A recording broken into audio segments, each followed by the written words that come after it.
When your toddler pulls your hand toward the fridge instead of pointing, you probably think they know what they want. That's independence.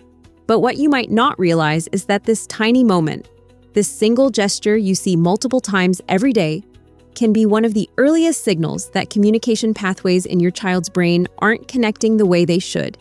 And here's what makes this so unsettling. You'd never know. Because it doesn't look like a problem. It looks like personality. Most parents assume developmental delays announce themselves. That you'd see something dramatic, something unmistakable. But the truth? The earliest signs hide in plain sight. In mealtimes. In playtime. In the moments you're not even thinking about development at all. If you've ever had that nagging feeling, something's different, but you can't name it, you're not overthinking. You might be noticing something real. Today, I'm walking you through the 10 invisible patterns that developmental specialists watch for, and most parents completely miss. Now, here's what most parents don't realize when they're watching for developmental concerns. You're looking for the wrong thing entirely. Parents scan for red flags, unusual behaviors, things that look wrong. But research into early developmental delays shows they don't work that way in the first stages. They're invisible because they're absences, missing pieces in a puzzle you didn't know you were building. Your child's brain develops like a symphony learning to play together. The communication section needs to sync with the motor section. Sensory processing has to coordinate with social engagement. When one instrument comes in late, or not at all, the whole piece sounds slightly off. But you can't hear what isn't there. You can only hear what is.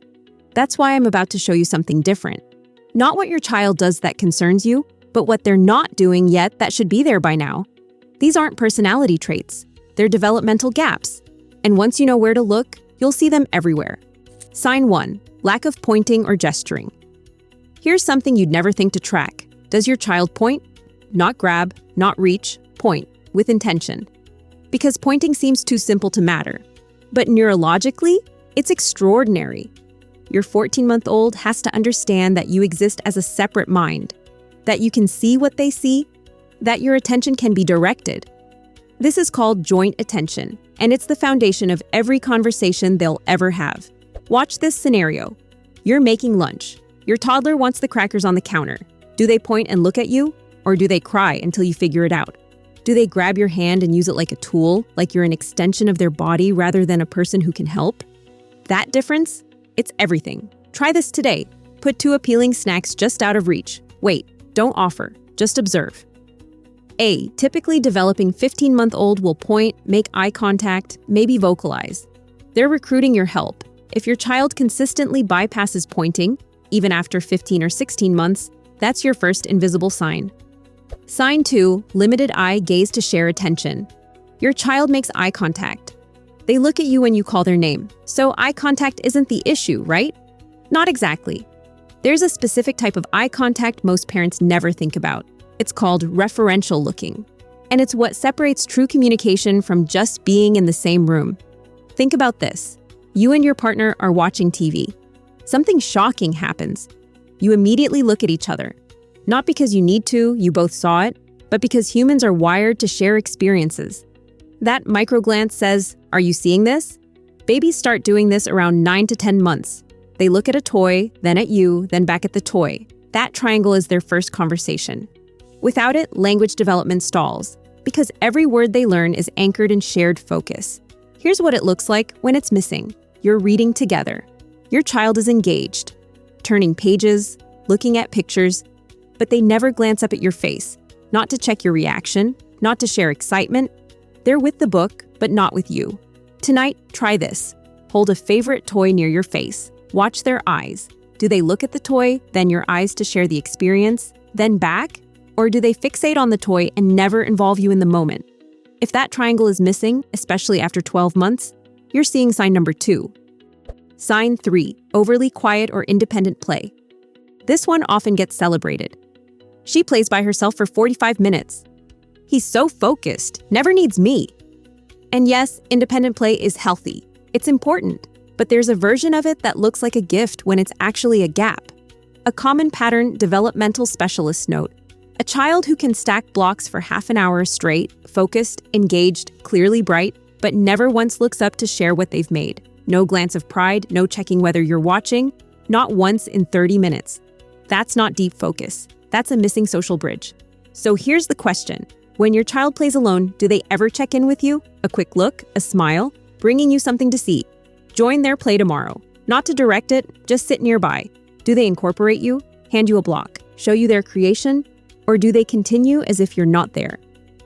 Sign 4. Avoiding or resisting new sensory experiences. Picture this. You're at a birthday party. There's a bounce house. Every kid is screaming with joy, throwing themselves into the chaos. Your child stands frozen at the entrance, hands over ears. Or they're in full meltdown because someone handed them a cupcake and now there's frosting on their fingers. You apologize to other parents. You make excuses. You think, they're just sensitive. They've always been this way. Maybe. But consistent, intense avoidance of textures, sounds, or sensations can signal differences in how your child's brain processes sensory information. And sensory processing is deeply connected to motor development, language, and social engagement. Think about the ripple effect. If touching Play-Doh feels overwhelming, they won't explore it. If messy hands cause distress, they'll avoid activities that build fine motor skills. The avoidance isn't the problem. It's the barrier creating other problems.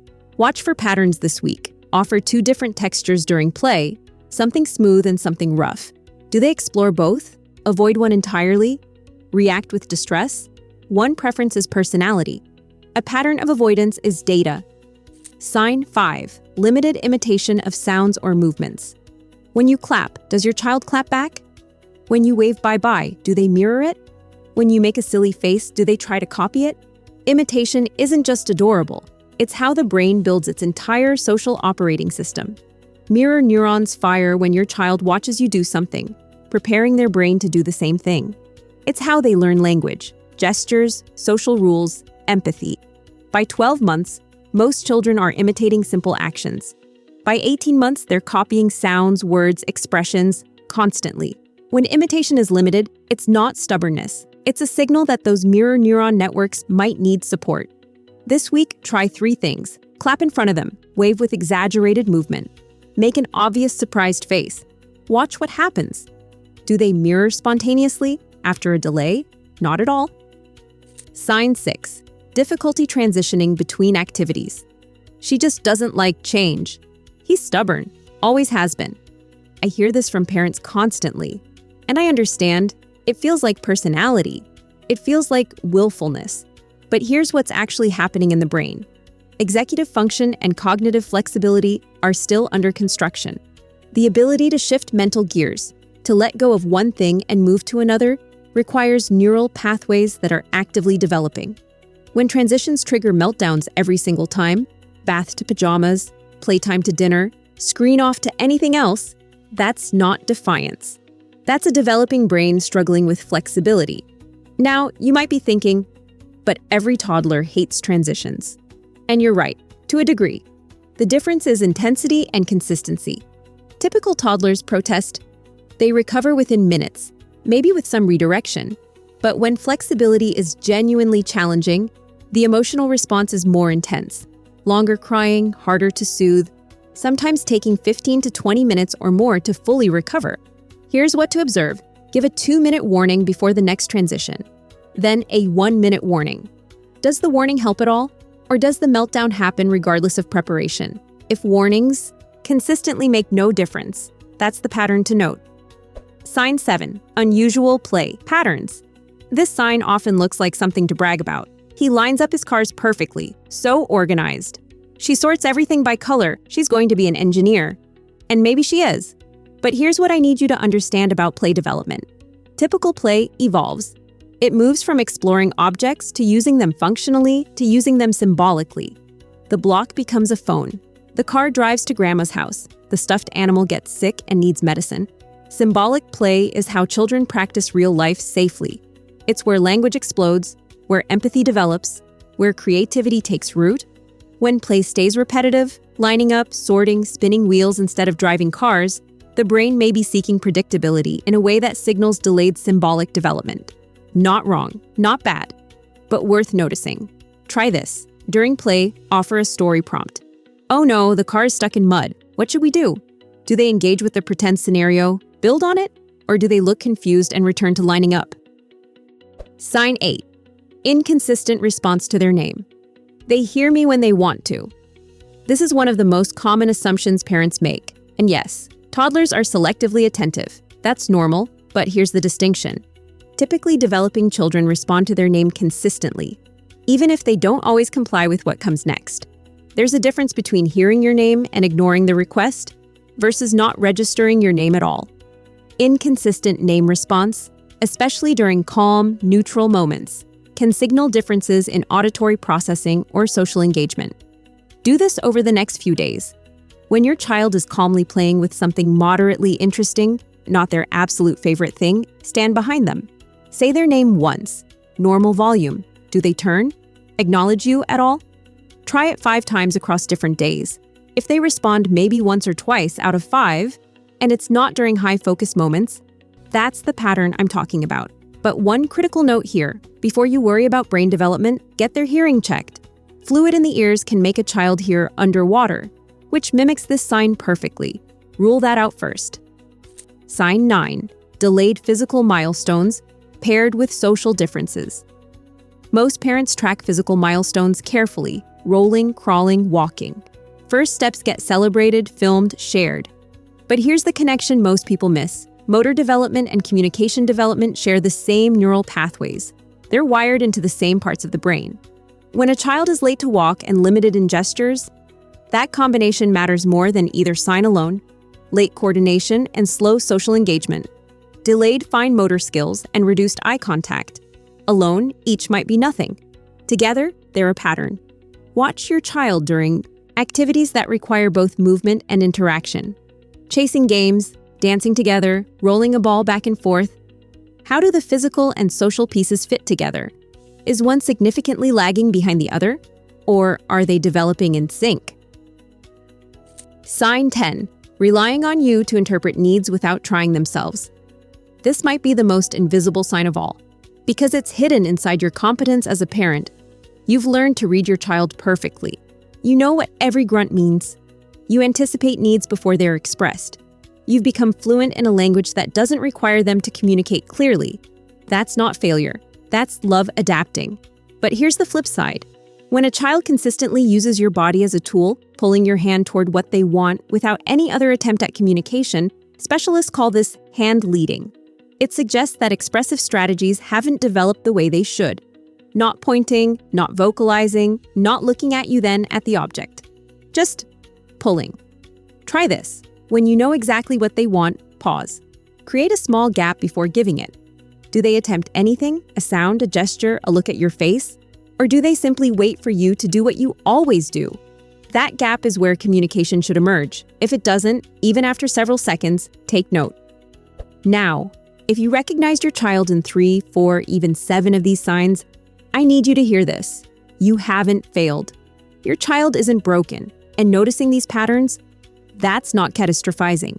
That's exactly what attentive parenting looks like. Here's a pattern that emerges consistently in early intervention research. The parents who feel the most guilt are often the ones who take action the fastest.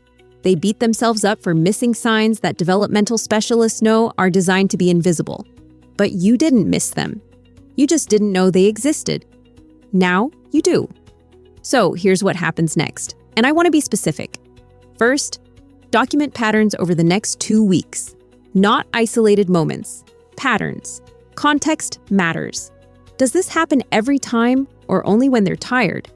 Second, if you're seeing 3 or more of these signs consistently, request a developmental screening. Not a regular pediatrician visit, a specific developmental evaluation. You can ask for a referral or contact your local early intervention program directly. In the US and many other countries, these evaluations are often free or fully subsidized for children under 3. Third, remember this. Early support isn't about fixing deficits. It's about building bridges in your child's brain exactly when those connections are most flexible. The window between 18 months and 3 years is when intervention makes the most profound difference. You're not overreacting. You're being proactive. You now understand the 10 invisible patterns most parents completely overlook. You know what absence looks like, and you know how to observe without panic. But knowing the signs creates a new problem. What do you actually do about them? Because your instinct right now is probably to buy something. Developmental toys, sensory tools, educational products that promise to build these skills. And that's exactly where most parents sabotage their child's progress without realizing it. There are 7 products, sitting in millions of homes right now, that actually interfere with the development you're trying to support. Products that look helpful, but create the opposite effect. I break down all 7 in this video. Watch it before you buy anything. You're already doing the hard part, paying attention. Don't let the wrong products undo that work.